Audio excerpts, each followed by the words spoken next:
Hello mga kamanay, magandang bukas. Welcome sa Kusina ni Manay TV. May ituturo po akong napakasarap at napakayami na dessert para po ngayong Ramadan o kahit kung wala naman po kayo sa Middle East, kahit nasa Pilipinas po kayo, kayang-kaya po ito. Ito po ang custard creme caramel dessert or pudding. So napakasimple at napakasarap pong gawin. Tiyak na magugustuhan ni Madi at ng buong pamilya. So maglagay lamang po tayo ng 5 cups ng water sa isang lalagyan at 1 cup ng milk powder, kahit ano pong milk powder. And then sundan po natin ng 5 spoon ng custard powder. At saka imekos-mekos ng bahagya. And then after, maglagay naman po tayo ng 2 packs of creme caramel. Ayan, at ganun din po, ay mekos-mekos natin hanggang medyo matunaw yung kanyang buo-buo na powder. And then, sundan po natin ng sugar. Sa sugar naman po, more or less po. So, ang aking ginamit is, ayan po, yung pangkapihan po nila, maliit po na tasa.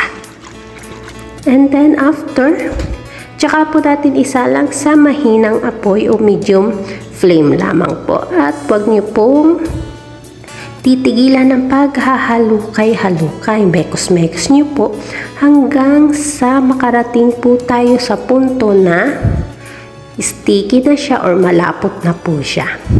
Pag ganyan na po siya kalapot, hinaan po ang apoy at saka naman po natin i-add ang 1 lata ng cream. Kahit ano pong cream, analog cream. So, yung available sa amin is ganitong cream. And then, tsaka po natin patayin ang apoy at i-well combine na po natin ang paghahalukay-halukay hanggang sa maging okay na. And then, pag okay na, i-prepare nyo na po yung mga dessert cups ninyo. At tsaka po nyo lagyan ng kung gaano kadaming gusto nyo. So, sa punto pong ito, sa mixture na ito nakagawa po ako ng 12 dessert cups. And then, palamigin nyo po. Pag okay na, palamigin nyo po muna, yung hindi na po mainit. Tsaka nyo po ilagay sa ref ng 30 minutes to 1 hour. And then, after 1 hour, gawa naman po tayo ng toppings niya na jelly. So, sa paglalagay naman po ng jelly, nagmix lamang po ako ng 1 basong tubig at 1 pack ng strawberry powder na jelly. Depende po kung anong gusto yung powder. And then, pinakuluan ko lamang po ng bahagya at saka po sinet aside. Huwag nyo pong ida-direct na mainit. Ilalagay nyo na po doon sa creme caramel. Huwag na huwag po, kundi matutunaw po. And then, set aside. At pag okay na, firm na ang jelly, ibalik sa ref. At yan lamang po mga kamanay. Sana may natutunan po kayo at nagustuhan nyo ang video na ito.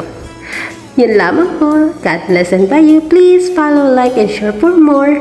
And comment down kung saan narating ang video na ito. Yun lamang po.